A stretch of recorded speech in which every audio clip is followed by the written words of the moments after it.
Bienvenue dans Sans Interdit, le podcast qui libère ta magie. Je suis Flora, coach spirituel, et je t'aide à sortir de la matrice, à surmonter ton sentiment de décalage pour retrouver une vie alignée avec toi-même grâce à tes talents intuitifs. Tous les vendredis, seul ou avec une invitée, je vais te parler de spiritualité ancrée et décomplexée, avec des expérimentations, des histoires, des outils et des explorations du monde spirituel. Je t'invite à retrouver ce qui est le plus précieux, ta vérité. Bonne écoute! Bienvenue dans Sans Interdit, le podcast qui révèle ta magie. Merci à toi de me rejoindre aujourd'hui pour ce nouvel épisode qui, pour moi, est une question assez centrale quand on est client de personnes qui pratiquent les arts intuitifs. La question que je vais te poser, là, maintenant, tout de suite, entre nous, c'est si je me fais payer parce que je suis praticienne des arts intuitifs, est-ce que ça fait de moi un charlatan? Pour moi, il y a un énorme problème qui passe de la vision romantique, ou en tout cas romancée. J'ai le mot romanticize en anglais, tu sais, le truc un peu enveloppé avec des beaux idéaux, si tu veux, à la réalité économique. On va commencer un petit peu quand même par les bases, c'est définir ce qu'est un charlatan. Donc, est un charlatan celui qui va exploiter la crédulité publique en vantant ses produits, sa science ou encore ses qualités. Évidemment, en les vantant et en n'ayant rien derrière. Moi, quand je pense à un charlatan, moi je pense en fait aux vendeurs de cochonneries dans Lucky Luke. Bon, on a les références qu'on peut. Je me souviens, enfin, voilà, j'ai ce souvenir-là des camelots avec leurs charrettes qui vendaient des potions de, je sais pas moi, d'immortalité, ou alors le truc magique qui va t'empêcher de perdre tes cheveux. Voilà, dans Lucky Luke, je parle. Donc pour moi, un charlatan, c'est ça. Mais quand tu prends cette définition en compte, le charlatan, c'est celui qui abuse. Et la problématique est là. Quand tu travailles dans les domaines intuitifs, t'es dans un domaine impalpable. Donc on va avoir beau te promettre monts et merveilles, te dire « Ah mais moi ce que je te dis c'est assurément la vérité », ça pose problème en fait. On peut pas. Très clairement, on peut pas. Mais tout ce qui vient avec cette notion un petit peu...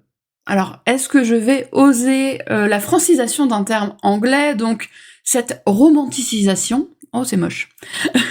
Cette Pardon. Mais bref, cette idée complètement romantique, complètement romancée même plutôt, de la praticienne intuitive, on va dire, allez, la voyante. On pense à la bohémienne aux pieds nus, qui va t'attraper la main et te dire « Ah, vous allez avoir une longue vie » et qui va te demander éventuellement un sou. Et encore, on a très souvent cette idée-là en tête, c'est « Elle a reçu un don ». Alors, je te rappelle que cette problématique du don, je l'ai abordée dans un épisode précédent, d'ailleurs, c'était le dernier épisode, avant celui-ci, j'ai parlé de la problématique du don, mais il y a cette idée de « Elle a un don, donc... » eh ben, elle n'a rien fait pour le recevoir, donc pourquoi je la rémunérerais pour quelque chose qu'elle m'a dit suite à quelque chose qu'elle a reçu sans rien faire? Tu me suis? Il y a vraiment toute cette problématique-là, et moi je l'ai vraiment vécu. Alors il y a eu cette construction que je me suis faite, mais aussi ensuite la culpabilité de demander de l'argent. Et donc c'était vraiment, j'ai un don, donc on me demande de faire les cartes, je vais faire les cartes, et ça me fait plaisir, je contribue à ma façon, voilà. C'était comme ça que je le vivais. C'était vraiment comme ça que je le vivais, et je veux pas revenir sur l'intégralité de mon podcast, de mon épisode de podcast sur la question du don, mais la problématique est là. C'est que, ok, je me disais, j'ai un don de Dieu, parce qu'en fait, c'est de la construction que je me suis faite suite à ce que j'avais entendu dire de mon arrière-grand-mère qui était cartomancienne. Donc j'avais entendu, en fait, une histoire complètement romancée de la vie de ma mémé. Et c'est genre 25 ans plus tard, en discutant avec ma mère, que la romance s'est effondrée. Mais c'est normal en fait, parce que, tu sais quoi, on a une vie 3D. Et moi aussi, il faut que je mange. Et ma mémé aussi, il fallait qu'elle mange. Donc voilà, c'est pour ça qu'en fait, on se fait rémunérer. Mais pour en revenir à mémé, eh bien, Mémé disait, enfin, c'est ce qu'on m'a dit qu'elle disait. Est-ce la vérité? Je sais pas parce qu'en fait, elle est décédée, j'avais 17 ans et j'ai dû la voir une fois en étant bébé et j'ai aucun souvenir d'elle, évidemment.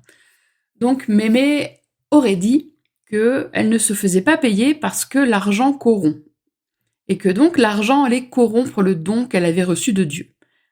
Mon arrière-grand-mère était extrêmement croyante. Voilà. Donc moi, je me suis bâtie cette image-là. Mais je sais que je suis pas la seule à la bâtir, cette image-là, parce que nombre de personnes avec qui j'ai pu discuter de cette idée de rémunérer quelqu'un qui a fait une tâche pour toi, en fait. Voilà. C'était... Ah ben non, mais elle a un don, en fait, donc moi, je l'ai pas, alors pourquoi je me ferais pas... pourquoi est-ce qu'elle me ferait pas ce cadeau-là, en fait? Difficile d'argumenter, hein, très clairement. Mais bon, l'idée principale en fait, que j'ai vécu par moi-même en étant dans cette position sacrificielle de la personne qui va donner de son énergie. Oui, parce que très clairement, pour moi, la voyance c'était extrêmement fatigant, surtout quand j'enchaînais les consultations et que je faisais tout le temps, quoi, hein, et que je faisais gratos. Euh, voilà, entre nous, hein. Eh bien, il y avait je donnais tout. C'était, j'ai une image là, tu vois, qui me vient, c'est cette personne qui est offerte au charognard en fait. C'est assez violent comme image, ok. Mais au final, c'était ça. Parce qu'après, je mettais parfois plusieurs jours à m'en remettre de ce don d'énergie que j'avais fait sans aucune contrepartie. C'est c'est pas pour, enfin comment dire, c'est pas pour justifier par exemple des tarifs hyper élevés et tout ça, parce que la tarification c'est encore une autre histoire. Mais juste maintenant, avec le recul, je me dis que j'ai vraiment fait une connerie en fait. J'ai vraiment fait une connerie parce que je me suis offerte comme ça à des personnes qui ne comprenaient pas la valeur du cadeau que je leur faisais. Parce que moi, faire des cadeaux, j'ai pas de problème, hein. Offrir des choses, j'ai pas de souci avec ça. Mais ne pas avoir cette reconnaissance de la personne à qui tu fais un cadeau, je suis sûre que tu l'as vécu. Je vais te donner un exemple qui a rien à voir avec la voyance, mais par exemple, je suis tricoteuse. Et fileuse également, j'adore filer la laine. Et une fois, j'avais tricoté à mon ex-belle-mère un châle en dentelle. J'avais acheté un fil, alors là, pour le coup, je l'avais pas filé, c'était du 100% soie, c'était une splendeur. Imagine, c'était un bleu pan. La couleur était incroyable.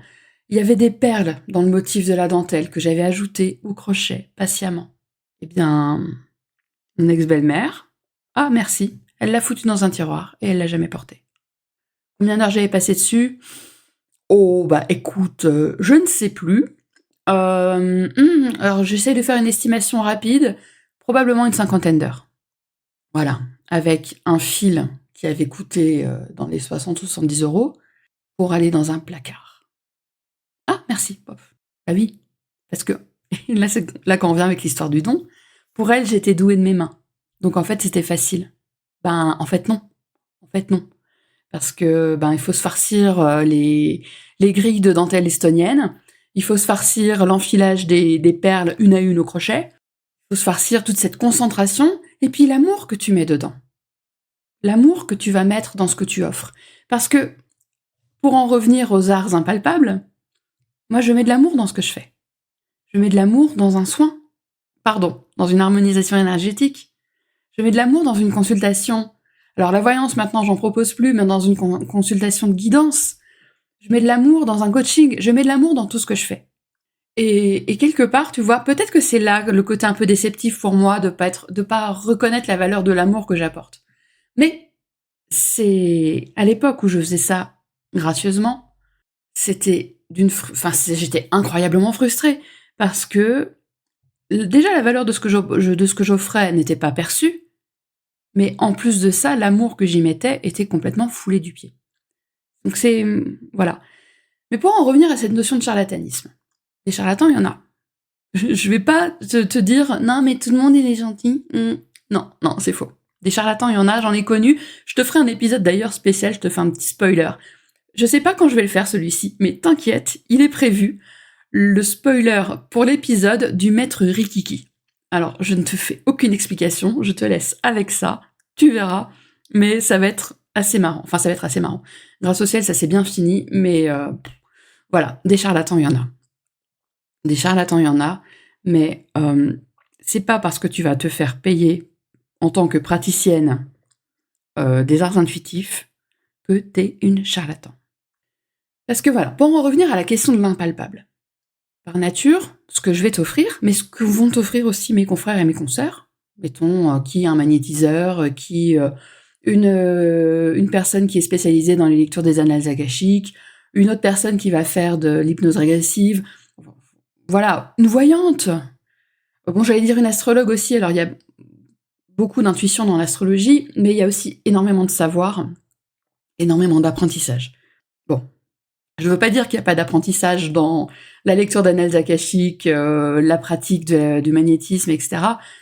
Mais disons que pour être moi-même dans l'apprentissage de l'astrologie de façon assez intense, il y a vraiment beaucoup d'apprentissage. Il y a un savoir-faire à décortiquer qui est quand même extrêmement présent.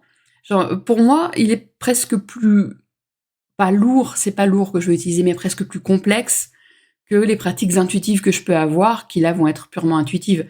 Parce que même si, par exemple, j'ai appris à tirer le grand Lenormand, parce que je me suis plongée dans le grand Lenormand pour avoir une pratique qui me convienne, c'est pas aussi dur que l'astro. Bon, évidemment, je ne fais pas de jugement de valeur entre l'apprentissage de l'utilisation des cartes du tarot par rapport à l'astrologie qui serait supérieure, on est d'accord. Mais bon, il faut quand même aussi prendre en compte, oui, c'est ça finalement, des arts intuitifs, des arts impalpables. Mais je vais te dire un truc, hein, on investit quand on est praticien, praticienne des arts intuitifs. On investit dans des formations, on investit, alors, dans des formations. Terme impropre. On investit dans des programmes. Parce que techniquement, en tout cas dans la législation française, même si je suis pas hyper calée, mais j'ai quand même bien compris un truc, c'est que le terme de formation est normalement réservé à des choses qui sont certifiantes, diplômantes. Je vais te dire que ta certif en cartomancie ou en tarologie, à moins qu'elle soit passée par, enfin que tu la passes avec un formateur agréé par l'État, tu peux t'asseoir sur ta certification, elle ne vaut rien. Voilà, les choses sont dites. Donc, ça sert à rien de payer, je sais pas combien, une formation XY en tarologie, en cartomancie, en astrologie et compagnie. Ta certif ne vaut rien. Donc, choisis bien tes enseignants et dis-toi que tu fais un programme et pas une formation. C'est pas pareil. Bref, ça c'était le petit aparté légal, mais sans rire, c'est super important de savoir ça. De savoir que tes formations certifiées, faut bien lire les petites lignes, parce que la plupart des certifications, c'est du vent. Ça veut pas dire que ça vaut rien. Par exemple, j'ai fait même deux incroyables programmes d'enseignement d'astrologie avec Annabelle Guilhem. C'est une enseignante en or. Son compte Insta, c'est en entier l'art de l'astrologie. Elle est géniale. C'est vraiment une femme incroyable. Bon, je pourrais parler des heures d'Annabelle, mais j'ai fait 2 programmes d'enseignement avec elle, vraiment du top qualité. Mais techniquement, c'est pas une formation. Alors elle propose pas de certif, hein, donc je veux dire là-dessus, y a pas de problème, hein. Mais c'était vraiment du haut niveau. Haut niveau, haute qualité, vraiment génial. Mais quand toi, tu es intéressée pour devenir accompagnante, dans les domaines intuitifs, sans rire, mais ne regarde pas les certifications. Ou alors, si on te promet une certification, regarde les petites lignes, regarde où tu es certifié. Parce que si c'est des certifications de type IPHM ou je sais pas quoi là, en fait, c'est l'organisme qui paye pour avoir le droit de faire partie du répertoire. Ça n'a aucune valeur. On pourrait te faire un programme énergétique basé sur l'énergie de la chanson Tire Pompon sur le chihuahua. Pourquoi j'ai donné cet exemple? Je vais avoir la chanson en tête. Mais bon, et je pourrais aller payer le fait d'être répertorié chez IPHM. Ça peut être ça, non? Parce que j'ai le logo en tête. Eh bien, ce serait certifié. Est-ce que ce serait crédible et est-ce que ce serait de valeur? Je suis pas certaine. Mais bon, les pratiques intuitives. Comment en fait tu vas pouvoir choisir ton ou ta thérapeute? Et là, bim! Là aussi, petit avertissement. Le terme de thérapeute, j'essaye de pas l'utiliser pour ma part. Parce qu'il me semble, alors là, je suis pas sûre, c'est pour ça que ce podcast n'a absolument aucune vocation à être un conseil juridique, mais me semble-t-il que le terme de thérapeute ne devrait être utilisé que par des personnes qui ont passé des diplômes reconnus par l'État français. Alors je parle pour la France.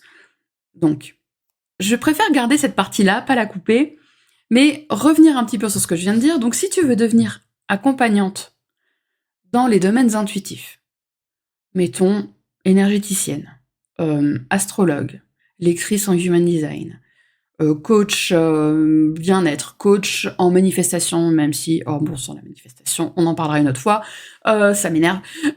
Petit spoiler, ça me gonfle. Mais voilà, si tu veux accompagner dans les arts intuitifs, par les arts intuitifs, déjà, à moins d'avoir un diplôme en psychologie, en psychothérapie, ce genre de choses, un vrai diplôme, je parle, hein, un diplôme universitaire, évite de te faire appeler thérapeute. Ça risque d'être un peu chaud dans les mois qui viennent par rapport au contrôle chez les personnes de notre, de notre espèce, non, mais de notre catégorie, on va dire, la catégorie Camoulox quand tu t'inscris en tant qu'entrepreneur. Ah oui, moi, alors je sais plus quelle catégorie je suis. Quand j'ai créé ma première entreprise en tant que cartomancienne, j'étais dans la catégorie voyance, accordeur de piano et je sais plus quoi.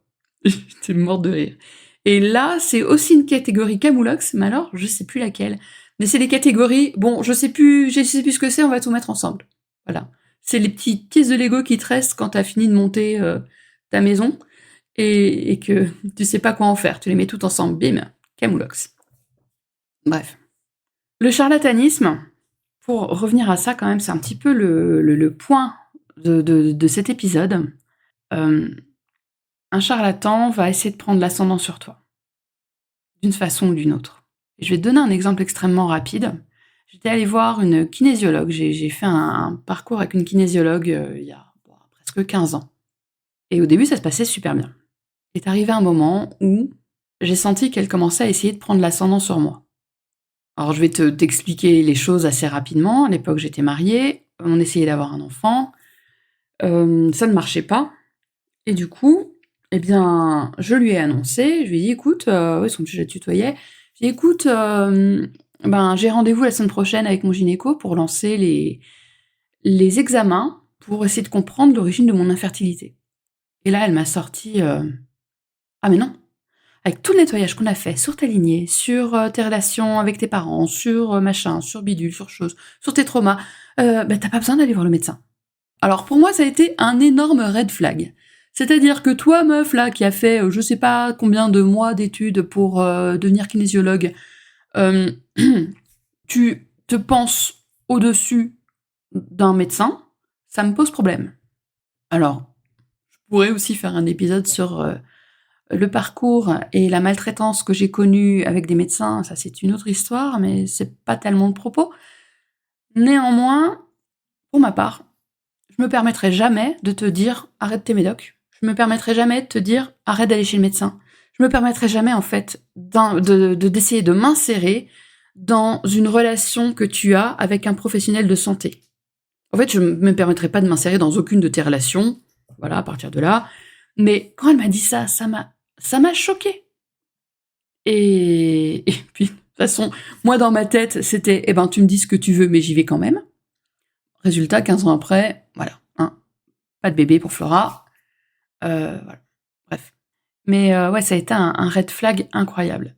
Généralement, les personnes, alors le problème, c'est que ça met un peu de temps, hein. Ça met un peu de temps à se mettre en place, mais pour moi, les personnes qui vont être des charlatans, ça va déjà être des personnes qui vont essayer de te, pourquoi j'ai le mot inférioriser? Je suis pas sûre que ça existe vraiment, mais qui vont essayer de te diminuer, qui vont essayer de, eux, te dire: «Mais je vais t'aider, je vais trouver la solution pour toi», on va le faire, tu vas réussir, et on va réussir, je vais te soigner, alors moi j'ai eu un acupuncteur, yeah, un acupuncteur qui m'avait dit mais oui, vous allez avoir un bébé, vous allez voir, je suis un magicien. Je ne plaisante pas, il m'a dit ça. Comment te dire? C'était un con. Et le pire, c'est qu'il avait une super réputation. Il avait vraiment une super réputation, et ce mec. Il a voulu me faire acheter pour 300, 400 € de produits, de plantes en poudre, soi-disant médecine chinoise. Alors, manque de bol, j'étais amie avec un directeur d'école de médecine chinoise qui avait été formé à Hong Kong et qui était extrêmement reconnu. Donc, je lui ai passé un coup de fil, j'ai dit écoute, voilà, on m'a presque forcé, parce que là j'ai eu un coup de forcing quand même, on va se le dire aussi. Je dis voilà, on m'a presque forcé à commander pour 300 € de comprimés. Les 300 € c'était pour un mois, hein. De comprimés dont il est l'unique. Le gars était la seule personne du coin à distribuer ses produits. Alors là, pareil, hein, red flag, on est d'accord. Et je dis voilà, apparemment ce serait pour m'aider par rapport à mon infertilité, t'en penses quoi? Il m'a dit que c'était de la merde. Hein. Il me l'a dit de façon extrêmement polie parce que mon ami était quelqu'un d'extrêmement poli, pas comme moi.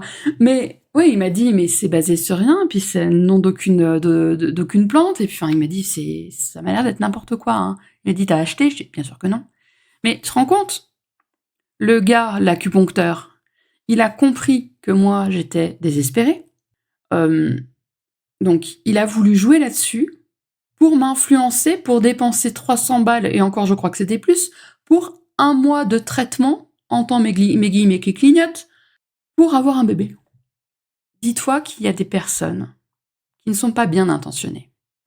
Dans les arts intuitifs, n'importe où. Hein. On n'est pas au pays de Candy, ni au pays des bisounours. C'est-à-dire que des gens qui veulent profiter de la faiblesse des autres, qui veulent profiter du malheur des autres, il y en a énormément. Je pourrais te faire la même par rapport au business. Le nombre de coachs, pareil avec des guillemets qui clignotent, mentors avec des guillemets qui clignotent, qui te promettent, mettons, allez, ça c'est une grande habitude, 10 000 € par mois en bossant 4 heures par semaine. Ben, ok. Quand tu débutes, quand t'es pas encore tout à fait sûr de ce que tu veux faire, de ce que tu veux proposer, de comment tu veux le proposer, 4 heures par semaine, c'est minimum le temps que je passe, ne serait-ce que pour faire ma communication sur les réseaux sociaux. Donc, excuse-moi, derrière, il faut encore bosser, en fait. Mais bon, c'est...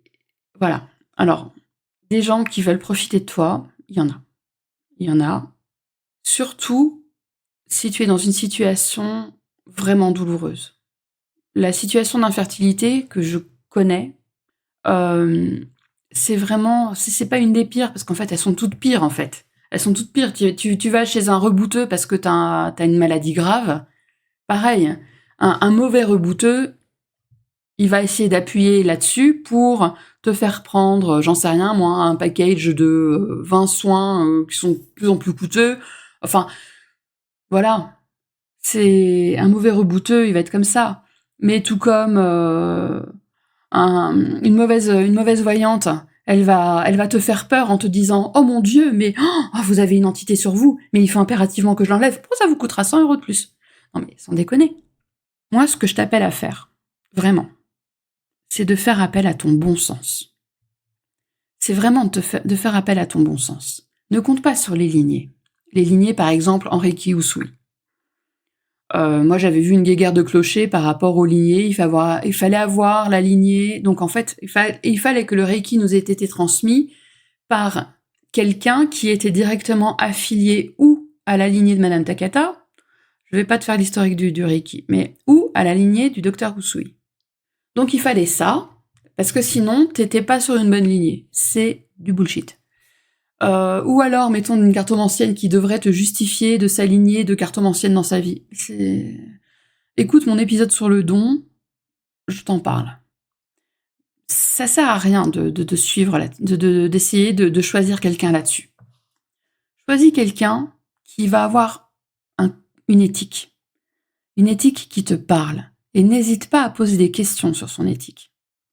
Et d'ailleurs, ça me fait penser que il faudrait que je fasse quelque chose, que je publie moi-même ma propre éthique. Je ferai probablement ça sur mon site web. Mais quelqu'un qui a une éthique qui te convient, quelqu'un qui va être respectueux avec toi. Mais s'il a plusieurs pratiques, s'il a pas une lignée faux folle ou que t'en as rien à foutre, et franchement, je t'invite à en avoir rien à foutre, c'est pas grave. Ce qui compte, c'est l'éthique. Que ce soit quelqu'un qui va te respecter, toi, dans ton intégrité. Que ce soit quelqu'un qui va t'accompagner et qui va faire de son mieux. Parce qu'encore une fois, ça c'est quelque chose dont j'ai déjà parlé, on est dans l'impalpable. On est dans l'énergétique au sens extrêmement large. Je peux pas te promettre une guérison. Je le ferai jamais. Je peux pas te promettre que tu vas avoir un bébé. Je le ferai jamais non plus. Je peux pas te promettre que tu vas manifester, entends mes guillemets, manifester, j'en sais rien, moi, 45 000 € en regardant Netflix. Je peux pas. En revanche, moi, ce que je peux faire, c'est que si tu décides de te faire accompagner par moi, par exemple, pour une session de channeling, je vais faire de mon mieux. Et ce que je te dis aussi, c'est que si jamais je me sens pas assez en forme ou que je ne suis pas satisfaite de la session, ça peut arriver, hein. On la refait en fait. Alors, pas forcément dans la foulée, parce que généralement c'est parce que je suis pas très en forme, mais on recommence. À mes frais, enfin je veux dire, voilà, parce que moi le but du jeu c'est que tu sois satisfaite, mais c'est surtout de t'offrir le meilleur en fonction de mes capacités. Donc je ne vais pas te promettre des choses qui ne sont pas entre mes mains. En revanche, ce que je te promets, c'est de passer le temps pour le faire, c'est de passer ce temps-là pour toi et de déployer tout ce que je peux pour réaliser la prestation. Le résultat n'est pas entre mes mains. Ça, c'est vraiment quelque chose qu'il faut comprendre. Mais je fais toujours de mon mieux. Et je peux te dire que vu mon petit syndrome de l'imposteur, mon mieux est toujours très très haut. Et parce que petit rappel, le syndrome de l'imposteur, surtout dans les pratiques intuitives, c'est avoir tendance à penser qu'on trompe les autres, donc en l'occurrence ses clients, sur son niveau de compétence, et donc dénigrer également ses propres compétences et avoir peur d'être démasqué. Oui, j'ai un syndrome de l'imposteur. Mais non, je ne suis pas un charlatan. Parce que j'ai une expérience, en fait, de toute une vie. Il y a des choses que je fais que je ne fais pas payer. Par exemple, les dégagements. Par exemple, le passage d'âme. C'est des choses que je fais que je ne fais pas payer parce que il y a une part de moi qui me dit « Meuf, c'est ta mission ». Donc oui, quand il y a des dégagements à faire, ce sera l'objet d'un autre épisode de podcast où je te parlerai d'histoire de dégagement, de désenvoûtement si tu veux quelque part. Quand il y a des dégagements à faire, quand il y a des passages d'âme à faire parce que il y a des endroits où il y a des présences qui ont besoin d'être accompagnées dans un plan plus adapté pour elles, je le fais, je ne fais pas payer. Parce que ça fait partie de ma mission. C'est comme ça. C'est pas du tout des prestations que j'offre. La médiumnité, ça fait pas du tout partie des prestations que j'offre. J'ai pas envie en fait. J'ai pas envie.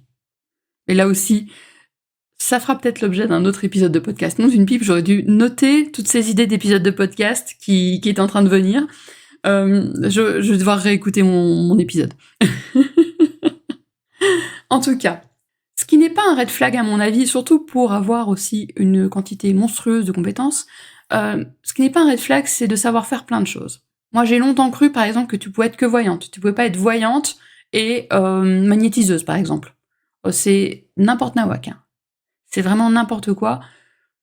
Parce que, déjà, ça m'a coupé, moi, ça m'a empêché d'évoluer dans mes pratiques intuitives pendant très longtemps, parce que j'estimais que j'étais voyante, j'étais une très bonne voyante, il fallait que je m'arrête là. Et d'une certaine façon, déjà, je me coupais de la médiumnité, parce que je faisais une différence voyance-médiumnité. Ça me coupait aussi partiellement du channeling, et puis ça m'a complètement coupé de l'énergétique.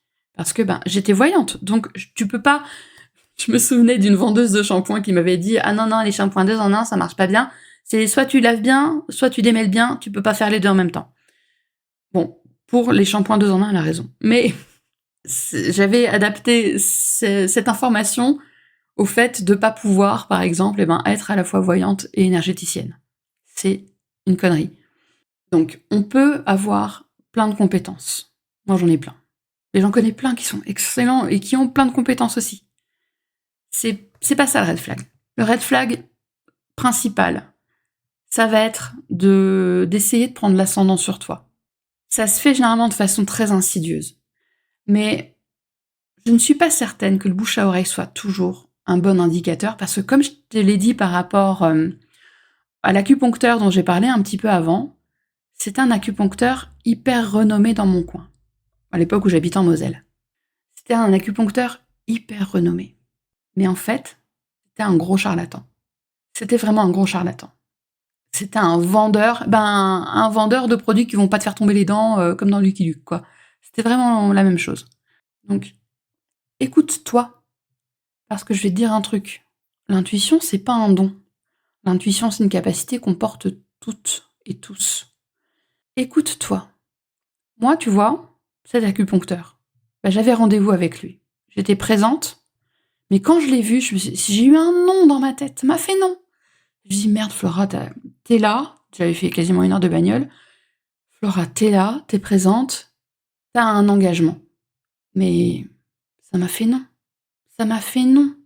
Ça m'a fait un non. Quand j'y repense, j'ai mon ventre qui se tord. Il faudrait qu'on puisse avoir le choix, qu'on puisse avoir cette opportunité de dire non, en fait. Il faudrait qu'on puisse avoir cette opportunité de dire, en fait, là, je le sens pas. Alors oui, en tant que personnellement accompagnante, en tant que professionnelle des arts intuitifs, je te cache pas que ça m'ennuierait un petit peu de bloquer mon agenda et puis d'avoir la personne qui me dit oui mais non en fait j'ai plus envie. Mais tu sais quoi ? C'est ok. Je préfère qu'on me dise non parce que en fait c'est pas le moment, que je suis pas la bonne personne, que c'est pas, j'en sais rien, peu importe. La raison m'importe peu. Je préfère que tu me dises non parce qu'au finalement, mon énergie tu la sens pas, l'harmonisation tu la sens pas, le rendez-vous tu le sens pas, tu me dis non, tu me dis non, et tant pis. Mais je préfère que tu me dises non, plutôt qu'on se retrouve à avoir cette connexion énergétique qui se fait de toute façon, et qu'elle ne nous amène rien de bon. Dis-moi non. Mais c'est vrai que ce serait vraiment super qu'on soit pas coincé comme ça par notre engagement et qu'on puisse dire ouais en fait non, là je peux pas. Bon, je pense que cet épisode a été suffisamment long. Je vais m'arrêter là. Je pense que ça a été un petit peu chaotique en termes de déroulé. Je vais quand même te dire que mes épisodes, j'ai les scripts. Donc j'ai un plan. Je ne l'ai pas suivi. Voilà. Je ne l'ai pas suivi. J'espère quand même que cet épisode t'aura plu. N'hésite pas à le partager sur tes réseaux sociaux si ça résonne avec toi et que tu penses que ça va résonner avec quelqu'un que tu connais. Je t'invite également à laisser un commentaire, une pluie d'étoiles sur mon podcast. Ça fait toujours très plaisir, surtout quand le podcast est tout jeune. Et je te dis à la semaine prochaine. À bientôt.